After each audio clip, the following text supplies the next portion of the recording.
नमस्कार, आप देख रहे हैं आवाज इंडिया, देश की भरोसेमंद आवाज और मैं हूं इशिता चक्रवर्ती।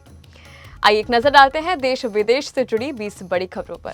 बिहार की राजनीति में बड़ा बदलाव देखने को मिल सकता है क्योंकि मुख्यमंत्री नीतीश कुमार आज राज्यसभा के लिए अपना नामांकन दाखिल करेंगे।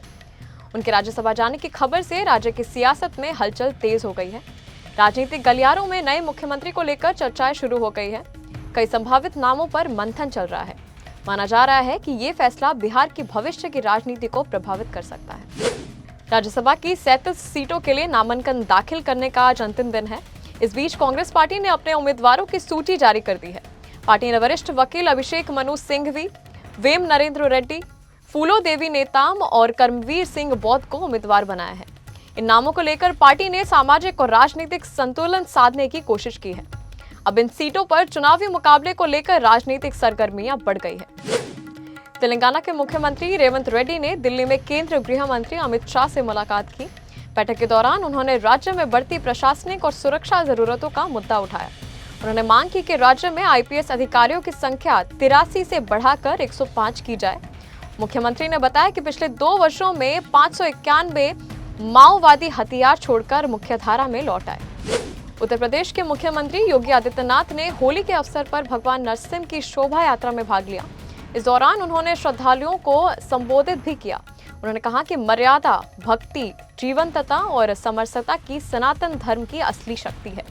उत्तर प्रदेश में सनातन धर्म की महान परंपरा और विरासत स्थलों का बड़ा गौरव है। लोकसभा में विपक्ष के नेता राहुल गांधी ने दिल्ली स्थित एआईसीसी कार्यालय में कांग्रेस नेताओं और कार्यकर्ताओं के साथ होली मनाई। इस दौरान उन्होंने मीडिया से भी बातचीत की। राहुल गांधी ने सभी देशवासियों को होली की शुभकामनाएं दी। उन्होंने कहा कि ये त्योहार लोगों के बीच प्रेम और भाईचारे को बढ़ाने का अवसर है। अमेरिका के राष्ट्रपति डोनाल्ड ट्रंप ने होली के अवसर पर दुनिया भर के लोगों को शुभकामनाएं दी। व्हाइट हाउस के प्रेस सचिव कैरोलाइन लेविट ने सोशल मीडिया प्लेटफॉर्म पर उनका संदेश साझा किया। ट्रंप ने कहा कि होली वसंत के आगमन और अच्छाई की बुराई पर जीत का प्रतीक है। उन्होंने और उनकी पत्नी मेलानिया ट्रंप ने भी शुभकामनाएं दी। ईरान से जुड़े मुद्दे पर प्रधानमंत्री नरेंद्र मोदी की चुप्पी को लेकर राजनीतिक विवाद तेज हुआ। कांग्रेस नेता दिग्विजय सिंह ने इस मुद्दे पर सरकार को घेरा। उन्होंने कहा कि इतने बड़े अंतर्राष्ट्रीय संकट पर भारत की चुप्पी उचित नहीं। दिग्विजय सिंह ने यह भी कहा कि राहुल गांधी ने पहले ही इस तरह के संघर्ष की आशंका जताई थी। कांग्रेस पार्टी ने महाराष्ट्र के राज्यसभा चुनाव में शरद पवार को समर्थन देने का ऐलान किया। पवार महाविकास अघाड़ी के उम्मीदवार के रूप में चुनाव मैदान में उतरेंगे। कांग्रेस के महासचिव रमेश चेन्नीथला ने इस फैसले की पुष्टि की। महाराष्ट्र में इस बार राज्यसभा की 7 सीटें खाली हो रही हैं। इनमें से 1 सीट पर विपक्षी गठबंधन की जीत की संभावना बताई जा रही है। भारतीय जनता पार्टी ने दावा किया है कि पिछले 3 वर्षों में पश्चिम बंगाल में मुसलमानों की मौत के मामले सबसे ज्यादा सामने आए। भाजपा के प्रदेश अध्यक्ष समीक भट्टाचार्य ने ये बयान दिया। उन्होंने मुस्लिम समुदाय से इस मुद्दे पर आंकड़ों की तुलना करने की अपील की। भट्टाचार्य का कहना है कि इससे सच्चाई सामने आएगी। भारत ने संयुक्त राष्ट्र में आतंकवाद के खिलाफ कड़ा रुख अपनाया। भारत ने आईएसआईएस और अल कायदा जैसे आतंकी संगठनों के खिलाफ सख्त कार्रवाई की मांग की। संयुक्त राष्ट्र में भारत के स्थायी मिशन के प्रथम सचिव रघु पुरी ने ये बात कही। उन्होंने कहा कि आतंकवाद पूरी दुनिया के लिए बड़ा खतरा बन चुका है। इस चुनौती से निपटने के लिए वैश्विक सहयोग जरूरी है। पश्चिम एशिया में जारी संघर्ष का असर हवाई यात्रा पर पड़ा। चौथे दिन भी कई उड़ानें प्रभावित रहीं और यात्रियों को परेशानियों का सामना करना पड़ा।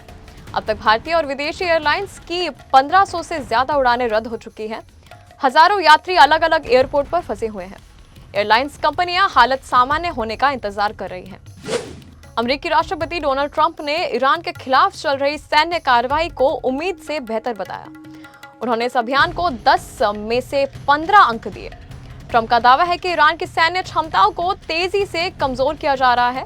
उन्होंने कहा कि ईरान के नेतृत्व और मिसाइल सिस्टम को भारी नुकसान हुआ है। अमेरिका ने कहा कि ईरान के खिलाफ चलाए जा रहे सैन्य अभियान में उसे बड़ी सफलता मिल रही है। व्हाइट हाउस की प्रेस सचिव कैरोलिन लेविट ने यह दावा किया। उन्होंने कहा कि राष्ट्रपति डोनाल्ड ट्रंप के नेतृत्व में ईरान को कड़ा जवाब दिया जा रहा है। ईरान इजरायल युद्ध के बीच पाकिस्तान के रक्षा मंत्री ख्वाजा आसिफ ने भारत पर लगाया आरोप। उन्होंने कहा कि अगर ईरान में सरकार बदलती है तो क्षेत्रीय समीकरण बदल सकते हैं।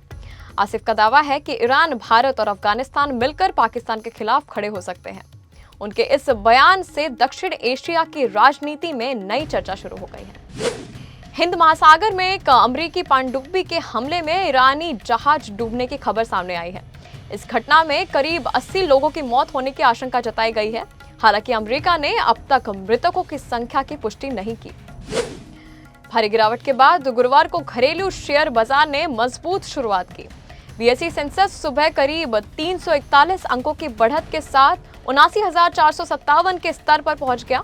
वहीं एनएसई का निफ्टी भी 96 अंक बढ़कर 24,576 के स्तर पर कारोबार करता दिखा।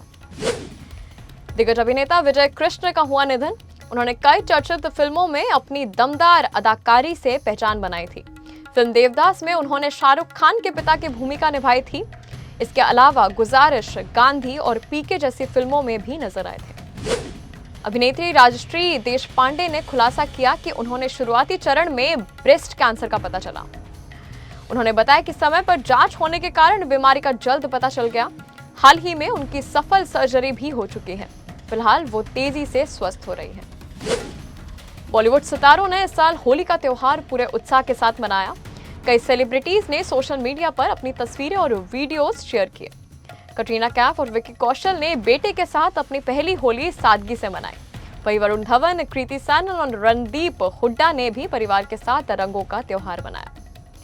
फैंस ने भी इन तस्वीरों को खूब पसंद किया। पूर्व भारतीय क्रिकेटर शिखर धवन ने पत्नी सोफी शाइन के साथ होली का त्योहार मनाया। शादी के बाद ये दोनों की पहली होली थी।